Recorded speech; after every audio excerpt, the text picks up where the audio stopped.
যা কথা তাই কাজ। এবারে ভারত আমেরিকার সাথে মুখোমুখি লড়াই করতে প্রস্তুত। যারাও তাই একদিকে ট্রাম্প তো ভারতের ওপর 25% শুল্ক চাপে এটা ভেবেছিল যে ভারত নির্ঘাত এখানে আত্মসমর্পণ করে দেবে, কিন্তু সেগুড়ে বালি। উল্টে ভারতের জাতীয় নিরাপত্তা উপদেষ্টা অজিত ডোভাল তড়িঘড়ি রাশিয়া ছুটে গেছে, যেখানে বলা হচ্ছে না কেবল দুই দেশের বাণিজ্যকে আরও অটুট করার একটা মাস্টার প্ল্যান তৈরি হয়েছে, বরং রাশিয়া থেকে অতিরিক্ত অস্ত্র কেনার জন্য বড়সড় আলোচনা ঝড়ের গতিতে এগোচ্ছে। অর্থাৎ সরাসরি এটা কিন্তু ট্রাম্পকে ভারতের পাল্টা হুঁশিয়ারি ছিল যে যা পারে আমেরিকা করে নি, ভারত কারোর কথায় তোয়াক্কা করেন।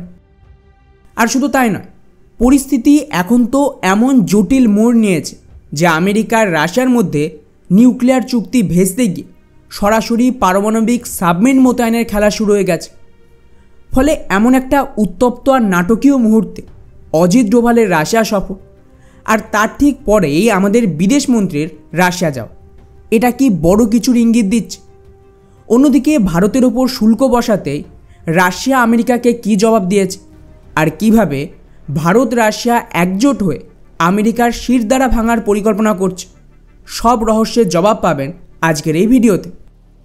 তো বন্ধুরা, এই মুহূর্তে আমেরিকার রাষ্ট্রপতি যেন উন্মাদনার চূড়ায় পৌঁছে গেছে, এটা বললে খুব একটা ভুল হবে না।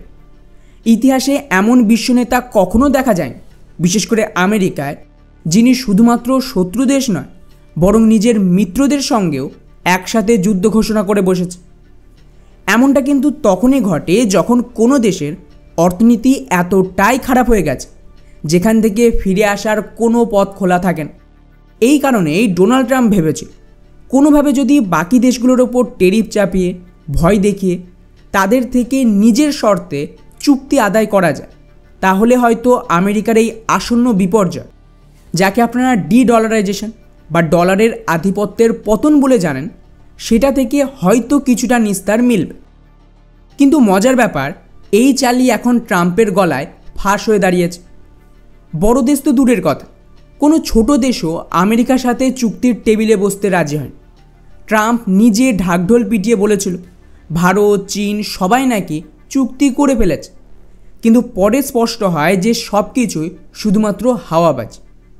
আর এটা হবেই বা কেন? কোনো দেশেই এমন একটা ডুবন্ত সুপার পাওয়ারের কথায় কান দেবেন, কারণ সবাই বুঝে গেছে আমেরিকার হাতে সময় ফুরিয়ে আসছে, তাই তারা তড়িঘড়ি চুক্তি করতে চাইছে নিজেদের ফায়দার জন্য। ফলে যত এই খেলাকে দেরি করানো যাবে আমেরিকা ততটাই দুর্বল হয়ে পড়বে। এখানে সমস্ত গুরুত্বপূর্ণ দেশগুলো যেমন ভারত, রাশিয়া, চীন, আরব জগৎ সকলে কিন্তু এক ছাদের তলা। হ্যাঁ, তাদের নিজেদের মধ্যেও ঝগড়া বিবাদ আছে, কিন্তু আমেরিকার বিরুদ্ধে মোটামুটি সকলেই একজোটেই দাঁড়িয়েছে। আর এই ঐক্যকে ভাঙতেই ট্রাম্প এখন ভারতকে নিশানা করছে। একটু নিজেই ভেবে দেখুন, আমেরিকার সাথে আমাদের সম্পর্ক মোটামুটি ভালোই ছিল, কিন্তু ট্রাম্প এখন ভারতের ওপর যেভাবে ঝড় তুলে টার্গেট করছে, এমন আক্রমণ কি অন্য কোনো দেশকে করছে? না, এমনকি চীনের দিকেও নয়। কারণটা স্পষ্ট, যদি ভারত আমেরিকার কাছে আত্মসমর্পণ করে দেয় তাহলে এই ব্রিক্স দেশগুলোর কোমর ভেঙে যাবে। কেন? কারণ বিশ্বের সবচেয়ে বড় বাজার আর শ্রম শক্তির ভাণ্ডার তো ভারতের হাতে। এই জন্যই তো ট্রাম্প এত ক্ষিপ্ত যে কেন ভারত আমেরিকার কথায় বাণিজ্য চুক্তি করতে রাজি হচ্ছে না। তাই শুল্কের হুমকি সত্ত্বেও ভারত কী করল? রাশিয়ার সঙ্গে উল্টে জোটকে আরও পাকাপোক্ত করতে প্রথমে আমাদের যে জাতীয় নিরাপত্তা উপদেষ্টা মানে অজিত ডোভাল, উনি রাশিয়ায় হাজির। সেখানে দুই দেশ কিভাবে একটা শক্তিশালী বাণিজ্য চুক্তি গড়ে তুলবে তার নকশা তৈরি করছে। আর পাশাপাশি রাশিয়া ভারত থেকে তাদের আমদানি বাড়িয়ে বাণিজ্যের ভারসাম্য ফিরিয়ে আনতে চায়। এদিকে আবার আমেরিকা যেহেতু হুমকি দিয়েই যাচ্ছে, আর এই যে আর্থিক সংকট আসবে তার আগে দুই দেশের মধ্যে প্রতিরক্ষা প্রযুক্তি হস্তান্তরের কথা হয়েছিল, ট্রাম্প সেটাও বন্ধ করে দিয়েছে। তাই ভারত এখন রাশিয়ার সঙ্গে নতুন চুক্তির দিকে এগোচ্ছে। S-400, S-500 এমনকি হাইপারসনিক মিসাইল আর অন্যান্য অস্ত্র নিয়ে ইতিমধ্যেই আলোচনা তুঙ্গে। এরপর পরবর্তী ধাপ আমাদের বিদেশমন্ত্রীও রাশিয়া যাবে, সেখানে এই চুক্তি নিয়ে আরও গভীরভাবে আলোচনা হবে এবং তারপর খুব সম্ভবত রাষ্ট্রপতি পুতিন এবছরেই ভারতে আসছে। আর সেই সময় অন্তত একটা ছোটোখাটো বাণিজ্য চুক্তি সই হয়ে যাবে।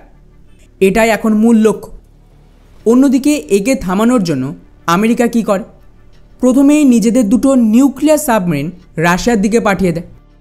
যদিও রাশিয়াটাকে পাত্তাই দেয়, উল্টে আমেরিকার সাথে বহু দশক পুরনো নিউক্লিয়ার চুক্তিকেও বাতিল করেছে, যার আওতায় ইন্টারকন্টিনেন্টাল নিউক্লিয়ার ব্যালিস্টিক মিসাইল একে অপরের বিরুদ্ধে মোতায়েন করা যেত না। 1987 সালে সই হওয়া এই চুক্তি ভাঙার পর এখন কিন্তু রাশিয়ার হাত খোলা। তারা চাইলেই আমেরিকা আর তাদের মিত্রদের দিকে মিসাইল তাক করতে পারবে। ফলে স্বাভাবিকভাবেই খেলাটা দারুণ জমে উঠেছে। ট্রাম্প যতই ভারতকে একঘরে করার চেষ্টা করছে, ততই নিজের ফাঁদে নিজেই জড়িয়ে পড়েছে।